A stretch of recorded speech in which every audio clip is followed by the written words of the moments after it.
And I still remember the first storm I ever experienced. I'm pretty sure that there's been storms before I was born.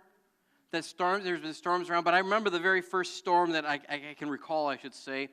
I had this favorite tree outside our house, and lightning struck. And so being the passionate, eco-friendly 5-year-old that I was, my favorite tree was in danger. And so in the middle of this lightning storm, I run outside in my socks to go hug my tree. And I'm there hugging my tree going, oh! You know how passionate 5-year-olds are, right? Anybody? From me, I'm amazed that when there's storms approach, we always have two perspectives going on. When you're in the middle of the storm, it's the end of the world. Would you agree? When you're in the middle of the storm, all you're focusing on is about that storm, and all I was focused on as a little 5-year-old was this tree and the storm and all that was going on. Thankfully, I had a mother who was in the front step, you know, her house, looking out the window going, "What are you doing? Get in here." Right? I'm like, "My tree." She's like, "Your tree's going to be fine. Get in here." So I remember coming inside. I was cold and I was shivering, and my mom made sure my backside was warm. And I learned something that day. I learned that when the storms come, I don't run outside into them anymore. Right? I don't hug trees in lightning storms anymore. I kind of learned along the line, right? Storms happen. Storms happen in life. You know, and we think sometimes that, you know, on a nice sunny day, what could ever go wrong? But we know storms can sometimes come out of nowhere. And I want to just challenge you today as we talk about having adequate shelter for the storm. If you wait until the storm comes to build your shelter, you're building too late. Did you catch that? Have you ever tried to put a tent up in the middle of a rainstorm?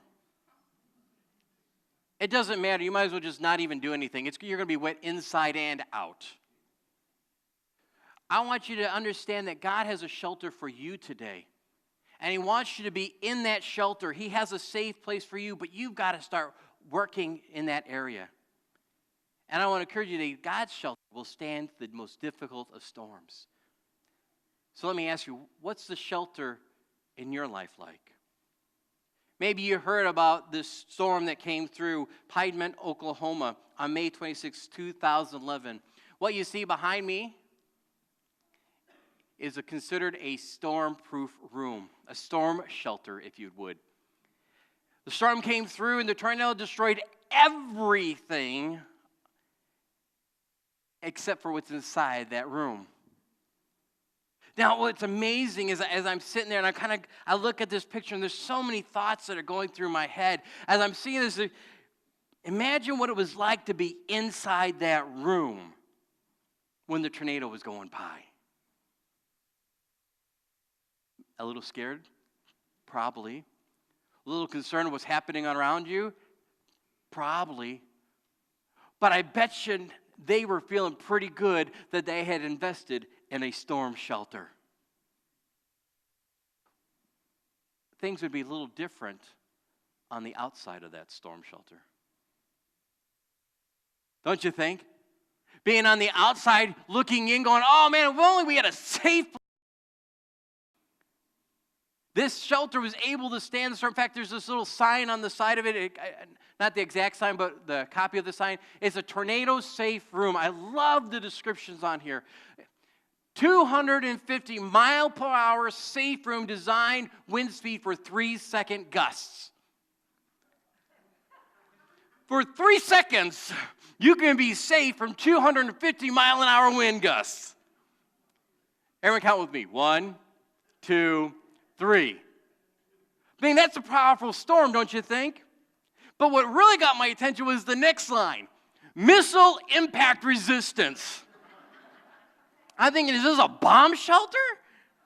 But then I stopped to think about it. Look, if a tornado is picking up debris and whipping it at 250 miles an hour, I want a room that's going to be missile impact resistant, don't you? I want to live or I want to at least have a shelter that's going to be able to withstand the storm. But once again, if you wait until the storm to build it, it's going to be too late. Think of this, if you could just if you go back to that previous picture of that boxed room. Imagine the years, the months leading up to this day. The Stormproof people, they bring up their vault van or whatever, and they park it in front of the house, and much like Noah, they're building an ark, right? And people are going, dude, we haven't had a tornado like that since ever. Dude, come on, really? Do you really think that box is going to help you out? I mean, can you just imagine the neighbors coming over for the neighborhood pool party that day, or the block party, or just visiting going, how's that storm shelter going for you? Yeah, we need a lot today, don't we? It's 85 and sunny. Woo-hoo, aren't you glad you put thousands of dollars into that? And I don't know about you, but I have buyer's remorse. I suffer from it horribly, right? So if I had one of these in my house, we'd be sleeping in it at least one day or one night out of the month, just to make sure I was using it, right? This empty vault that's only usable, and the only time it's ever seen like it's worthy is in the middle of the storm. But guess what happens when the storm comes? All the people that were mocking. Imagine for a moment you're not the owner of this vault. Imagine now you're walking through the rubble going, where is everything I worked for? What am I going to do now? How am I going to piece my life all together? And you see the vault. And you go, man, I wish I had one of those. It's even worse if there was loss of life involved. Man, what I wouldn't have given to have a vault, a storm shelter. See, I want to challenge you today is that we often live our life as sunshine Christians. We live in a life where our faith in times of peace, everything looks rosy and it looks nice, and we don't see the need for shelter. We don't see the need for effort or work, and we're just totally fine with the way things are, and really, majority of our faith can handle sunshine weather. There's not a lot of effort involved in it. Those aren't the calls I get. The calls I get are the ones that where the storm has come and it's ravaged their life, and they go, what do I do now? How do I go from here? What do I do next, Pastor? Where's God in the midst of the storm? Where was he? And I want to say he was there all along. But you didn't seek shelter in him. Now, we don't say that because that's a little harsh. You don't walk to somebody who's just lost everything and say, well, it was your fault. Right? So I want to speak to you now while the weather's fair. Because you need to understand that there will be storms in life. There will be storms in life. It's not just a matter of like everything's going to be hunky-dory, rosy, peachy. There will be hard times, and the question is, what do you do in those hard times? You don't believe hard times come? Listen to what Jesus said. In John 16:33, he says this, I have said these things to you, that in me you may have peace. In the world you will have tribulation, but take heart, I have overcome the world. We kind of focus on that last part because we're like, yeah, rah, rah, Jesus overcome. But can I go back to a little bit earlier in the passage? It says that in me you will have peace. Where's the peace found? Outside of him? No, in him, right? In him there is peace. And the second thing I think is really kind of crazy and doesn't fit with your theology this morning is that Jesus says, in this world you will have trouble. That tribulation is cataclysm. It's oppressing, it's a grinding, it's oppression, it's bad stuff. Wait a second, Jesus. Oh, I didn't sign up for this. I signed up to be with the fluffy Lamb of God. I want rainbows, unicorns, and fluffy clouds. Right? My sunshine faith isn't prepared for stormy tribulations. Maybe you're in the same boat. But Jesus said storms are going to come. They will come. The Apostle Peter says it this way. He says, Beloved, do not be surprised at the fiery trial when it comes on you, to test you as though something strange were happening to you. But rejoice insofar as you share Christ's suffering, that you may also rejoice and be glad when his glory is revealed. If you are insulted for the name of Christ, you are blessed, because the Spirit of glory and God rests upon you. But let none of you suffer as a murderer or a thief or an evildoer or a meddler. Yet if anyone suffers as a Christian, let him not be ashamed, but let him glorify God in that name. So listen to this. It says here, don't be surprised when the storms come. You know, there are some storms that you do bring upon yourself, right? Apostle Peter talked about that, murder, evildoers, thieving, that kind of stuff. Sometimes we invite disaster, if we just be honest with ourselves, but not every storm in life is a result of your bad behavior. I mean, think of it. Do you blame your kid when a tornado comes? No. You don't look at him and say, well, look, man, if you had cleaned your room, it wouldn't have got wiped off the face of the planet. You don't do that. Why would God do such a thing to us? And I think what's amazing is even if we do get in that place, there's still a safe place in God that we can run to. There is a shelter for you and me today. We need to get past this mentality that it's always focused on us, because that's really what's called a storm mentality. In the middle of the storm, once again, like that 5-year-old hugging a tree, we're just here looking. This is it. This is all that's going on. We can't see past the storm. As an adult, we look at kids going, oh, come on now. It's just thunder. It's just lightning. Come on, you've done that as parents before, right? Get out of my bed. But to a kid, it's the end of the world. They haven't matured yet. Their knowledge hasn't become built upon yet. And yet, as believers, we go through life and we think every storm is the end of the world. Yes, storms are difficult, and yes, there may be a time of rebuilding that takes afterwards, but God can still be the shelter of the storm. God is the rebuilder. He's the restorer. Are you hearing that this morning? God can be your strength in the midst of the storm. In fact, listen to this. In Psalms 46, it says, God is our refuge and strength, a very present help in trouble. Therefore we will not fear though the earth gives way, though the mountains be moved in the heart of the sea, though its waters roar and foam, though the mountains tremble at its swelling. Long enough, maybe you've experienced when you feel like the whole earth has just crumbled around you. Maybe you've been in that experience where the mountains have truly fallen away and you're trying to figure out, what do you do next? If you haven't experienced that yet, I'm glad. I really am. But you need to prepare, because that's a possibility. See, here's the crazy thing. I've lived in Tornado Alley, and yet I have gone through life not concerned that every day I was going to die from a tornado. Are you with me? I don't know if you know this, but we've had a lot of rain recently. Right? Flooding.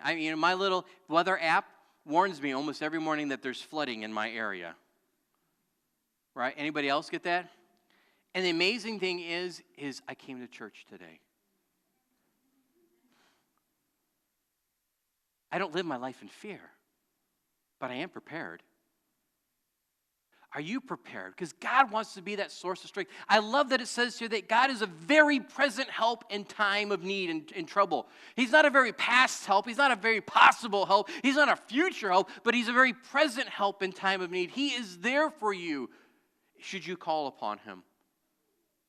Not only do he help us from the storms without, he also helps us with the storms within. It says this in Psalms 31. Oh, how abundant is your goodness, which you have stored up for those who fear you and worked for those who take refuge in you, in the sight of the children of mankind. In the cover of your presence you hide them from the plots of men. You store them in your shelter from the strife of tongues. That's pretty poetic, isn't it? Maybe you haven't experienced a financial travesty. Maybe you haven't suffered the loss of a loved one or lost your job. But maybe you've been in that situation where you have someone and you have those people that like to talk and slander and say things about you. Have you ever had somebody plot your destruction? It happens, people. And if you look to friends, if you look to other places, you may not find the comfort and help you need. But with God, I love what it says here. He says once again, that in the cover of your presence, you hide them from the plots of men. That understanding is that same thing of a mother chick or mother hen coming and taking the chicks and gathering them all together underneath her. She's going to cover them from the storm. That's the safest, best place for those chicks to be. And the amazing thing is God, he draws us and says, come on, I'm going to cover you with my presence. God's going to take the bullet for you. Isn't that cool?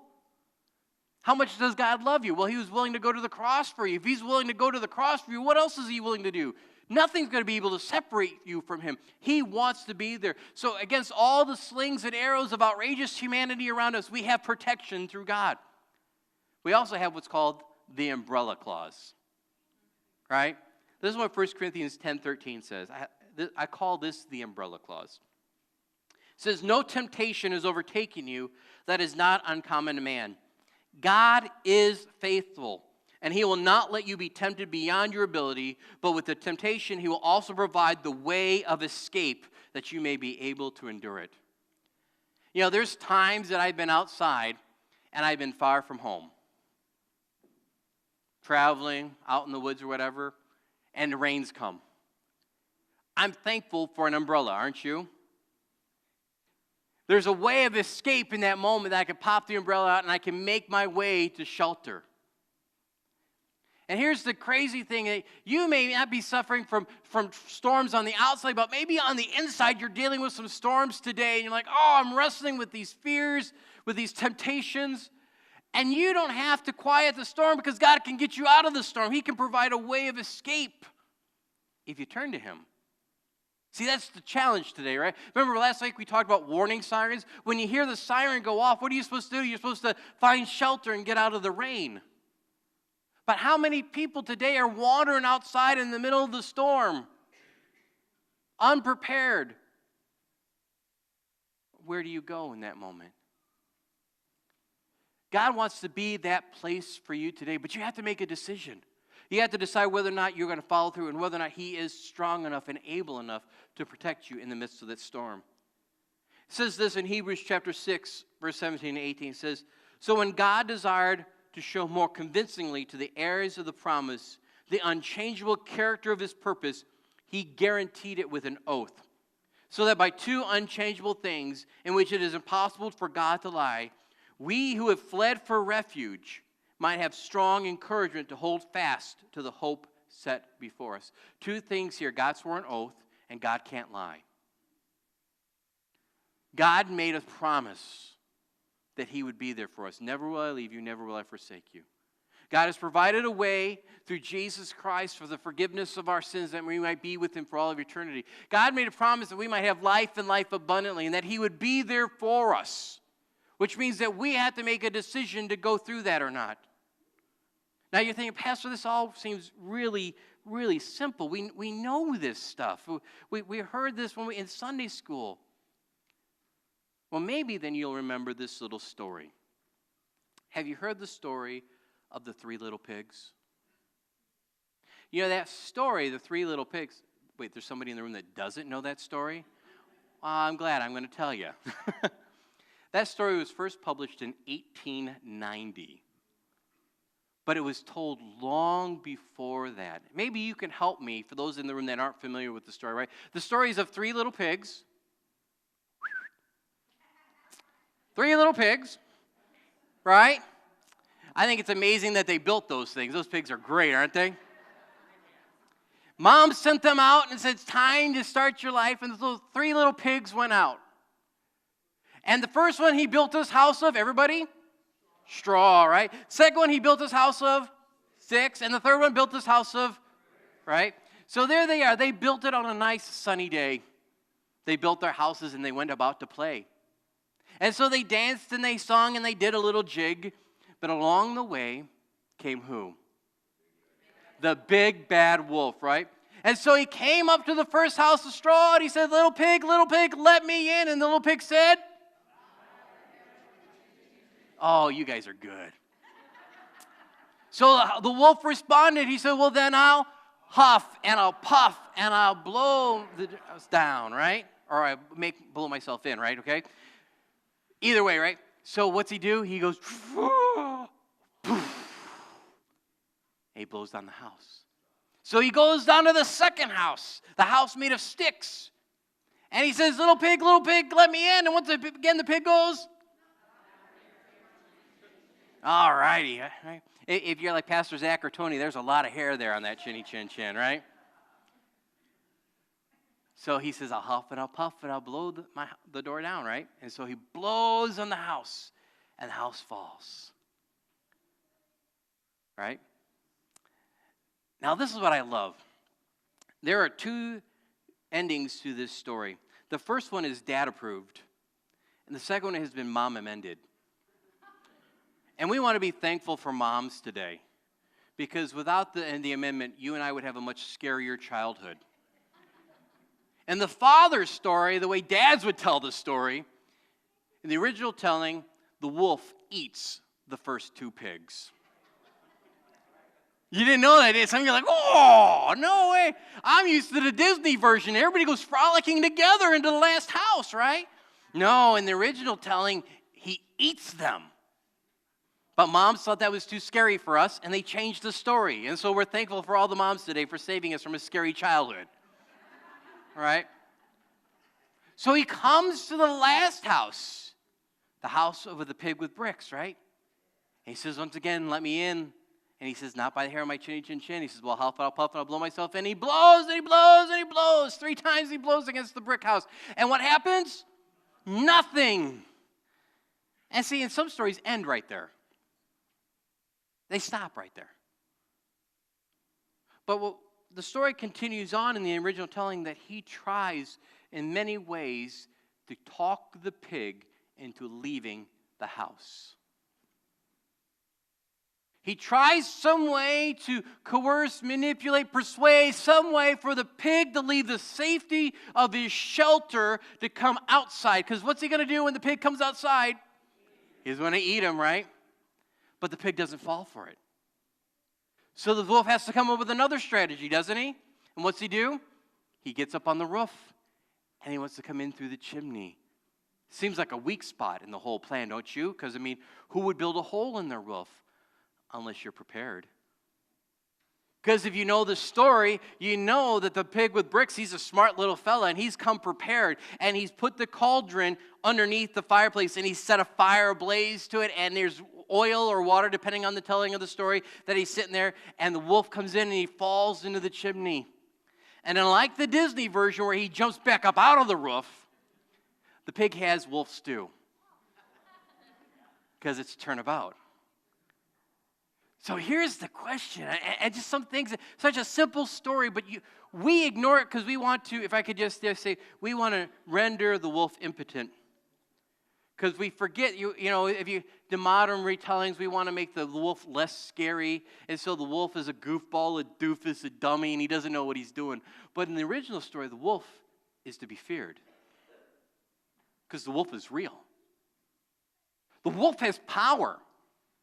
Because he can blow down houses made of unsuitable material. And the wolf seeks to devour. He has an appetite that is not sated with just 1 pig or 2 pigs. He must have the third as well. See, we live our faith many times thinking that the wolf, that this warfare, this struggle, this life we're in, you know what? It's just, if you can't handle it, then you're just weak. The enemy of our souls, he's just a doofus, he's a goofball, he's just a guy running around with a pitchfork and a long spiky tail. But we know that story's different, don't we? There's an enemy out there that still wants to steal, kill, and destroy, that still wants to do you harm, and he will do everything possible to get you out of the shelter. But you need to understand everything that we talked about. Jesus said that in this world you have trouble, but in me you'll have presence. God will cover us. He'll protect us. That God is a strong tower and a place of refuge, that the righteous can run into it and they are safe. But outside, the sad thing is I find so many Christians that are wandering about out in the rain. And they say, where's God? Why isn't he doing something?